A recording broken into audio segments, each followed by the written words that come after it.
Now let's see if this will work. I'll log online.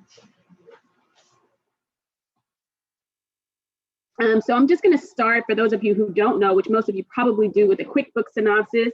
And I'm going to let you watch a quick video, which is the book aesthetic. I don't know if you have seen it.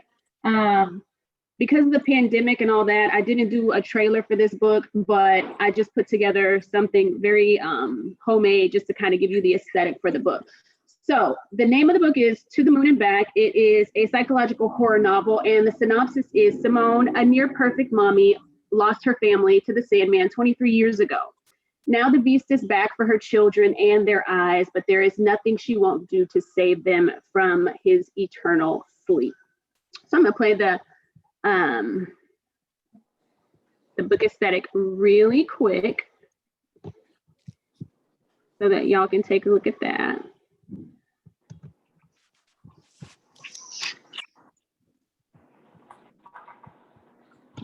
What can be wrong with me? I love you to the core. It pulls me to the floor. I fall, I stumble and I crawl for you.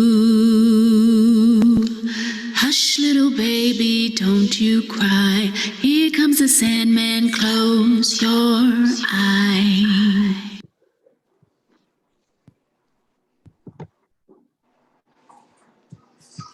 I know, right?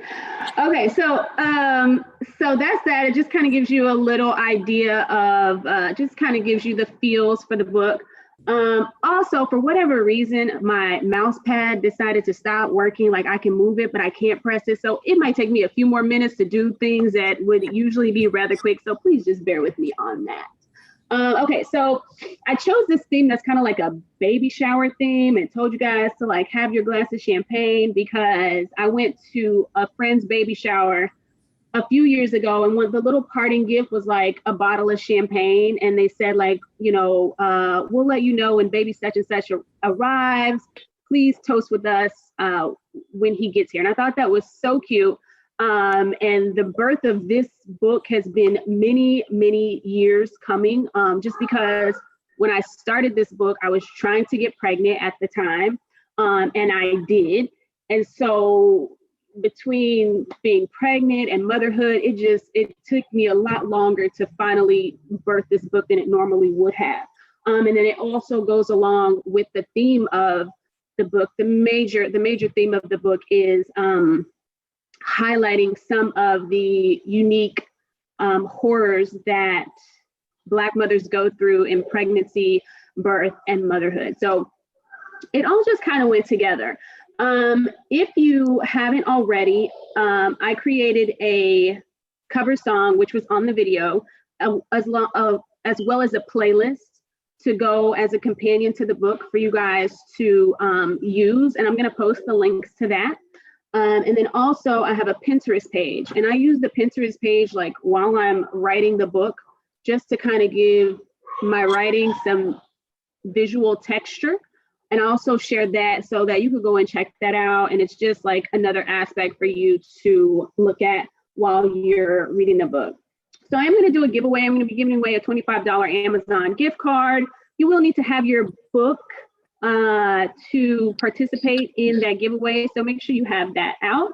Also, at the end, we're going to have a little bit of a Q&A session, but because this is a launch, there's not going to be any spoilers. So please, no spoilers if you have already read the book. I'm actually doing a book discussion on April the 1st. So if you notice at the back of your book, there are 10 discussion questions. And so that's how that is going to be different from today. Today, we're just kind of doing introduction, launch. And then on April 1st is when we're going to like really get into the book, the characters, the themes. We're going to go through those questions. You know, you guys tell me about your experiences, and I'm going to tell you about specific things that I was thinking when I was writing the book, etc. So with that being said, let's just jump into the live. I'm going to do a live reading, and well, kind of live, you know, digital live, Zoom live. And this is about a 4-minute reading. And this is in, I believe this is chapter 2, and this is when the family just arrives back at her family home. As she stepped into the foyer, it seemed altered, even from a few weeks ago, softer, more enthralling. To her left, the living room was filled with boxes, and more importantly, a recliner she had purchased for Mac a few Christmases back. It purposely resembled one her own father had owned and made the room feel complete. On the other side of the living room was the sunroom, a room of windows that made for an ideal painting studio, and Simone could easily see her mother's easel and stool there again. In the dining room to Simone's right, Dorothy Ann was setting the table, swaying lazily to the bluesy notes from the stereo. Through the dining room, in the kitchen, a pot of something delicious bubbled on the stove. Just in front of her to the right were the stairs, and to the left, a hallway that tunneled farther along the ground floor of the Mills home, leading to a closet, a bathroom, and what had once been her father Daniel's study. Light from the room made a butter-colored square on the hardwood floor that looked more like a stain than anything else. For the first time in a long time, the house conjured no sentiments of anxiety. There was no obligation, no cold exchanges over plumbing or wiring. The rooms and corridors seemed to be in a suspended state of lightness, like an unruly child home from military school full of promise to behave. It felt like a home. Standing in front of the oversized oval hallway mirror, Simone studied herself, her average height, her head full of thick black waves of hair, and eyes that glittered a spectrum of browns when caught in an ideal slant of light. In their early phases of dating, as Simone had teetered on whether to fall in love with the broad man whose quiet laugh at his own silliness had always infected her, launching her into her own irrepressible chuckle in otherwise quiet bookstores, the man who had asked her penetrating questions from across the table in romantic restaurants.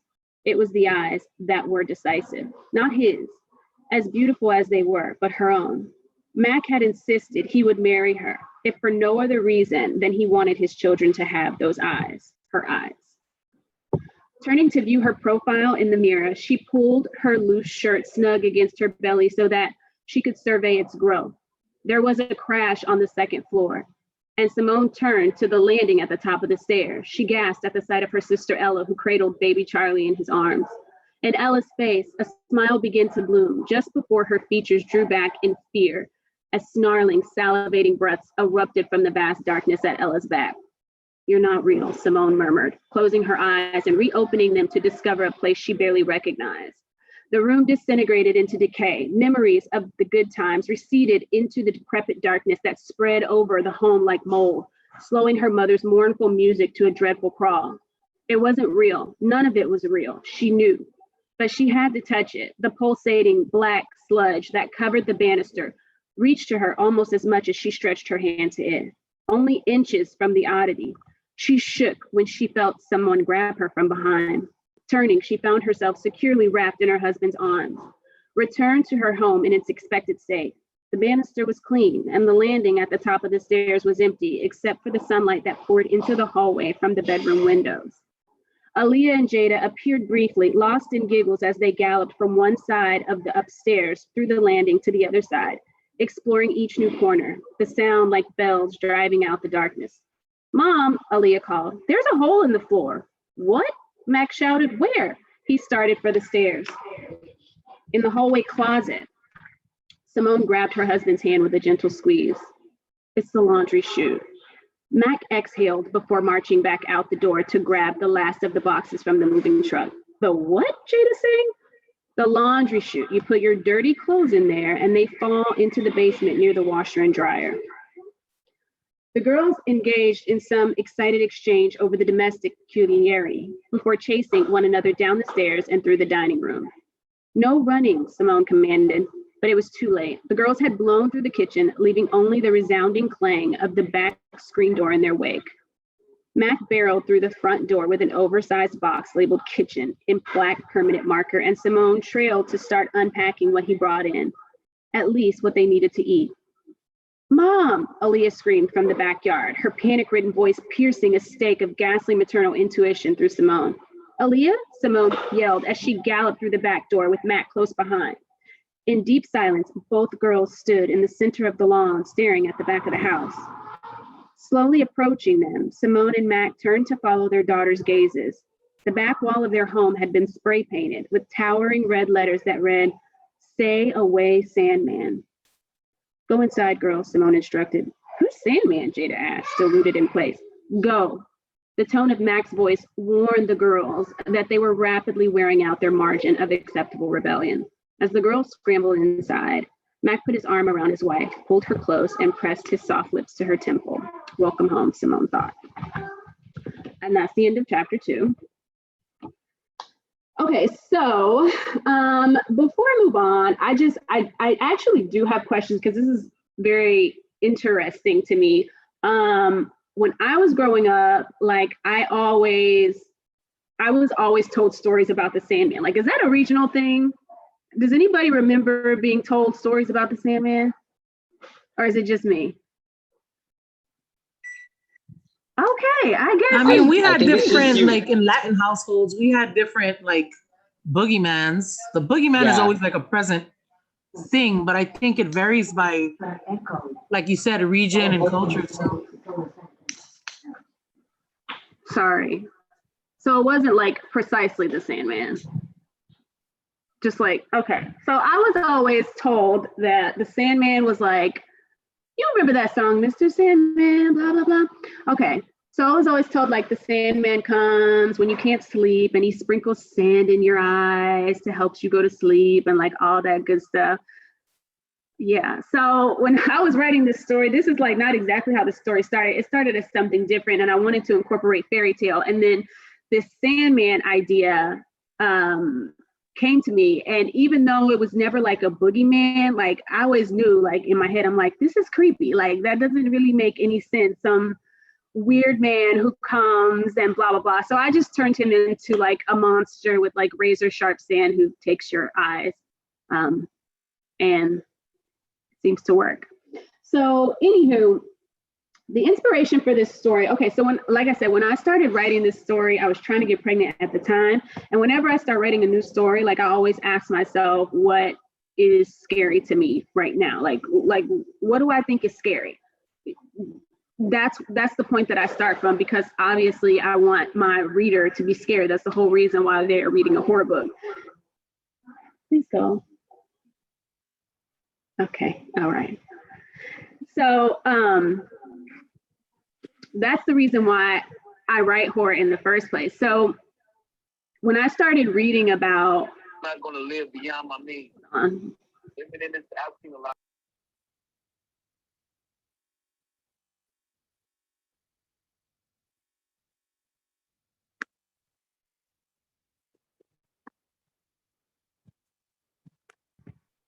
sorry. Okay. So when I started reading like about, I'm not going to give you guys any spoilers again, but when I started reading about pregnancy and birth, and especially when I started like learning more about the racial gap in mortality rates and pregnancy health, like that was really terrifying to me, you know, like all the things. And of course, when you're pregnant, you try not to think about all the things that can go wrong, but you can't help yourself.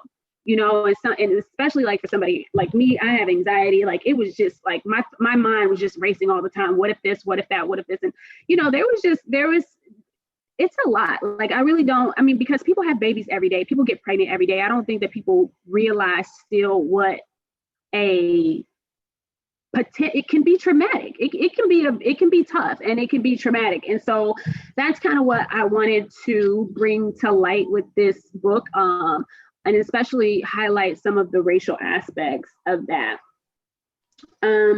So again, if you've read the book, I really appreciate it. I would love for you to leave a review on Amazon or Goodreads. In case you don't know, reviews are super duper important. A lot of the times they make the difference between whether or not somebody who's scrolling on Amazon is going to buy the book or not.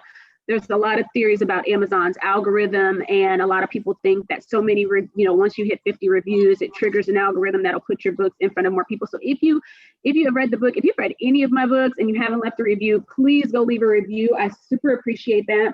And if you're available, I am going to be sending out the link for the book discussion. And again, that's where we're really going to get into the book, dig into it, just like a book club meeting that you would regularly go to. And we're going to have all the spoilers. So what I'm working on right now is a new book, and it's not horror. It's what I'm going to call dark thriller.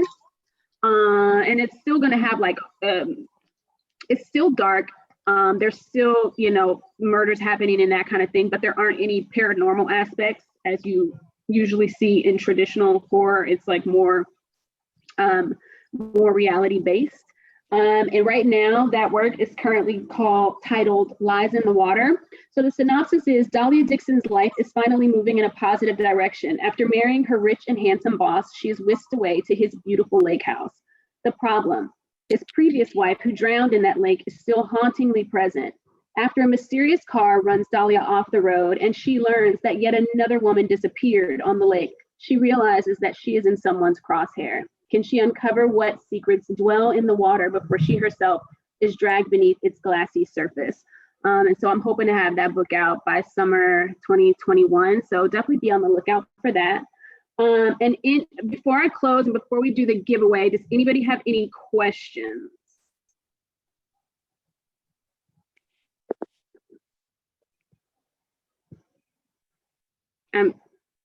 Okay, I'm sorry if I can't like hear you or if you have a question. No? All right. So before we close out, I'm going to do a quick giveaway. So if you have your book, the first person to type into the chat window the first word at the beginning of chapter 23 will be my giveaway winner.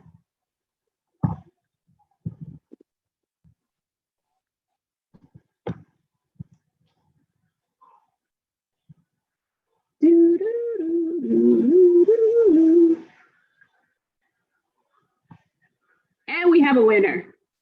My cousin Courtney is the winner.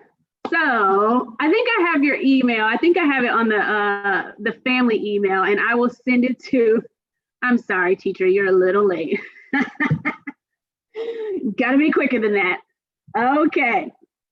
Betty, you were right. You were right second. You were right second. Usually the winner, one of the winners of all the family game nights. So I knew you would come in somewhere up at the top. All right, so Courtney, I will email you about your gift card. And you know, that's pretty much it. I don't want to take a bunch of you guys' time. I appreciate you coming out of your bedrooms to your couches to hop on so that we can talk about this. And I hope to see you guys on April the 1st after you have read the book. Thank you guys.